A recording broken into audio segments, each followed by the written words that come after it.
নমস্কাৰ সকলোকে আমাৰ চেনেলৰ অন্যটি ভিডিঅ'লৈ পুনৰবাৰ স্বাগতম জনাইছো। আমি আজি কৰিম ক্লাছ 9ৰ 1.3 কুৱেশ্যন নম্বৰ 4। সো সকলোকে স্বাগতম জনাইছো। এতিয়া কুৱেশ্যন নম্বৰ 3 লৈ লাষ্ট ভিডিঅ'টিত দিয়া হৈছে। এতিয়া কুৱেশ্যন নম্বৰ 4 টো আমি আৰম্ভ কৰিম। কুৱেশ্যন নম্বৰ 4 ত কি দিয়া আছে 0.9999 ক p/q আহৰিত প্ৰকাশ কৰা।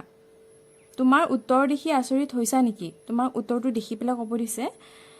বাকিখিনি তোমাৰ কিয় উত্তৰটো এনেকুৱা হ'ল তোমালোকৰ টিচাৰৰ লগত আলোচনা কৰিব দিছে বা তোমাৰ সহপাঠীসকলৰ লগতো আলোচনা কৰিব দিছে। এতিয়া চাওক আমি এইটো কি লিখিম। এইটো ঠিক আগৰ নিচিনাকে p/q আহৰিত প্ৰকাশ কৰা।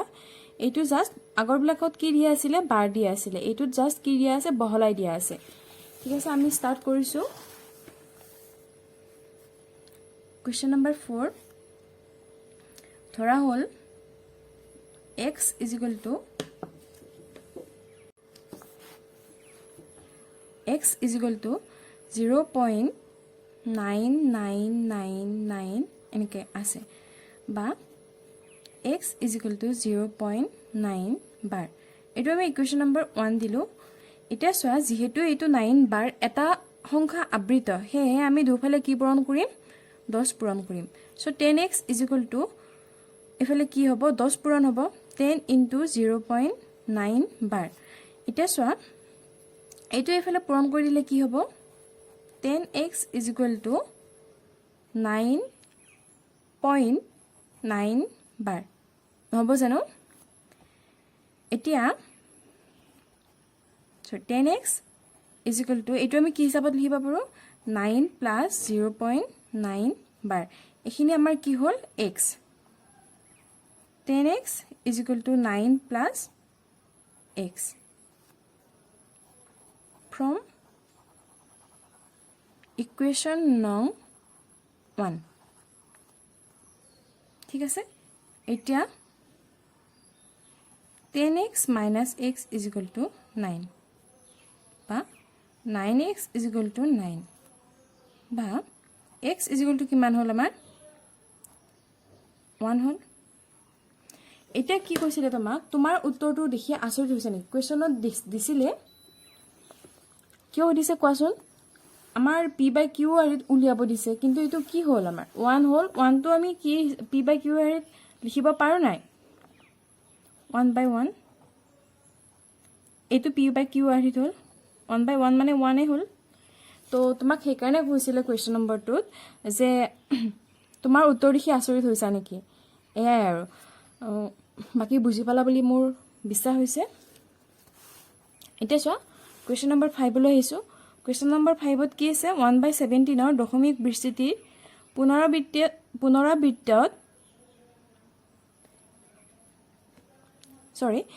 পুনৰাবৃত্তিত গোটটোত আটাইতকৈ বেছি কিমানটা অংক থাকিব? হৰণ পদ্ধতি অৱলম্বন কৰি উত্তৰৰ সত্যতা পৰীক্ষা কৰা। তো এতিয়া আমি কি কৰিম 1/17 টো হৰণ কৰিম অৰ্থাৎ 17ৰে 1ক হৰণ কৰিম। তো চোৱাচোন 5 1/17 আছে হয়নে? সৰি মই ইয়াতে নধৰিব পাৰে বা এইটো তাৰ পেজতে ডাইৰেক্ট কৰি দিছোঁ। যেটো সংখ্যাটো দীঘল হ'ব 17 1। তো চোৱা 17ৰে 1ক যায় নেকি? যিহেতু নাযায় কি দিলোঁ দশমিক দিলোঁ। দশমিক দিয়াৰ পিছত আমাৰ কি এটা আহি গ'ল 0 এটা আহি গ'ল। এতিয়া কি হ'ল এইটো 17 আছে এইটো 10 হে হ'ল। 10ৰে যাব জানো? 17ৰে 10ক যাব জানো? যেহেতু নাযায় ইয়াতে এটা 0 দিলোঁ। তো ইয়াতে কি হ'ল 100 হ'ল। সো এতিয়া চোৱা 17ৰে আমি 100ক হৰণ কৰিম। কিমান বাৰ যাব 5 বাৰ যাব। 5 বাৰ হ'লে কিমান হ'ব 17 5 যা 85। তো আমি এইখিনি বিয়োগ কৰিম 5 1। তো এতিয়া যিহেতু বাৰ নাযায় সেইবাবে আমি দশমিকৰ পিছত যিহেতু আছে সেইবাবে আমি 0 এটা বঢ়াই লৈ আহিলোঁ। এবাৰ চোৱাচোন মই সেয়া কৰি লওঁ তোমালোকক তাৰপিছত দেখুৱাম।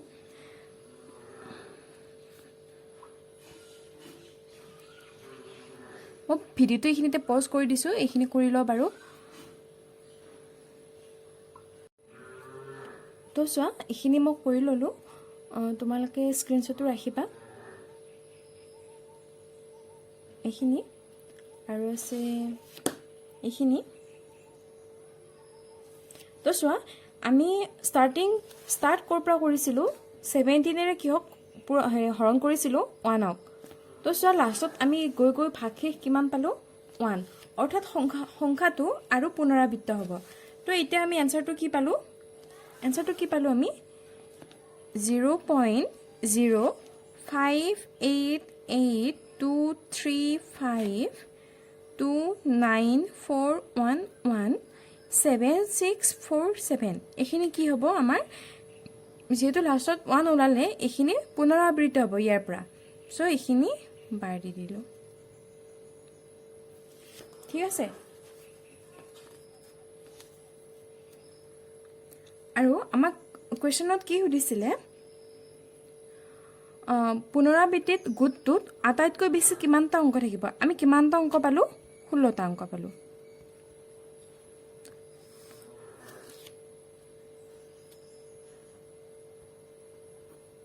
তো এইটোৱে আছিল কুৱেশ্যন নম্বৰ 5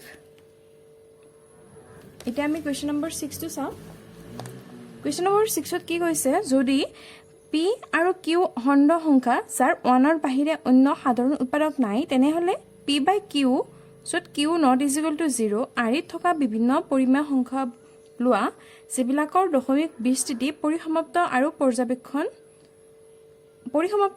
পৰ্যবেক্ষণ কৰা কিউৱে কি ধৰ্ম সিদ্ধ কৰিব অনুমান কৰিব পাৰিবানে এইটো কৈছে তো আমি কুৱেশ্যন নম্বৰটোৰ এনসাৰটো লিখি লওঁ তো কুৱেশ্যন নম্বৰ 6ৰ এনসাৰটো হৈছে এইটো P by Q not equal to 0 পৰিমেয় সংখ্যাটোক সীমাবদ্ধ দশমিকত প্ৰকাশ কৰিবলৈ কিউৰ মৌলিক উৎপাদক 2 নাইবা 5ৰ ঘাতত থাকিব লাগিব এতিয়া কুৱেশ্যন নম্বৰ 7লৈকে যাওঁ কুৱেশ্যন নম্বৰ 7ত কি কৈছে তিনিটা সংখ্যা লিখা যাৰ দশমিক বিস্তৃতি অবিৰত আৰু অপুনৰাবৰ্তিত তো যিকোনো তিনিটা সংখ্যা লিখি দিব পাৰা যাৰ দশমিক বিস্তৃতি অবিৰত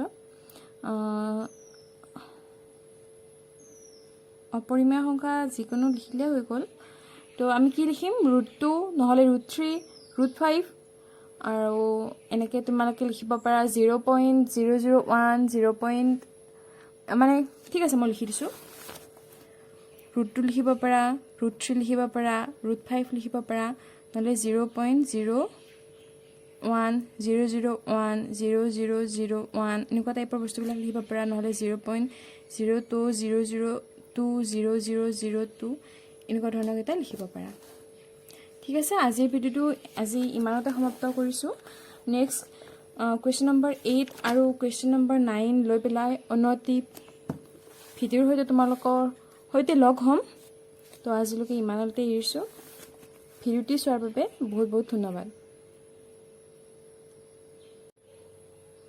তো কুৱেশ্যন নম্বৰ 6ৰ এনসাৰটো হৈছে এইটো P by Q not equal to 0 পৰিমেয় সংখ্যাটোক সীমাবদ্ধ দশমিকত প্ৰকাশ কৰিবলৈ কিউৰ মৌলিক উৎপাদক 2 নাইবা 5ৰ ঘাতত থাকিব লাগিব এতিয়া কুৱেশ্যন নম্বৰ 7লৈকে যাওঁ কুৱেশ্যন নম্বৰ 7ত কি কৈছে তিনিটা সংখ্যা লিখা যাৰ দশমিক বিস্তৃতি অবিৰত আৰু অপুনৰাবৰ্তিত তো যিকোনো তিনিটা সংখ্যা লিখি দিব পাৰা যাৰ দশমিক বিস্তৃতি অবিৰত অপৰিমেয় সংখ্যা যিকোনো লিখিলে হৈ গ'ল তো আমি কি লিখিম √2 নহলে √3 √5 আৰু এনেকৈ তোমালোকে লিখিব পাৰা 0.001 মানে ঠিক আছে মই লিখি দিছোঁ √2 লিখিব পাৰা √3 লিখিব পাৰা √5 লিখিব পাৰা নহলে 0.010010001 এনেকুৱা টাইপৰ বস্তুবিলাক লিখিব পাৰা নহলে 0.020020002 এনেকুৱা ধৰণৰ এটা লিখিব পাৰা ঠিক আছে আজিৰ ভিডিওটো আজি ইমানতে সমাপ্ত কৰিছোঁ নেক্সট কুৱেশ্যন নম্বৰ 8 আৰু কুৱেশ্যন নম্বৰ 9 লৈ পেলাই অন্যটি ভিডিওৰ সৈতে তোমালোকৰ সৈতে লগ হ'ম তো আজিলৈকে ইমানতে এৰিছোঁ। ভিডিঅ'টি চোৱাৰ বাবে বহুত বহুত ধন্যবাদ।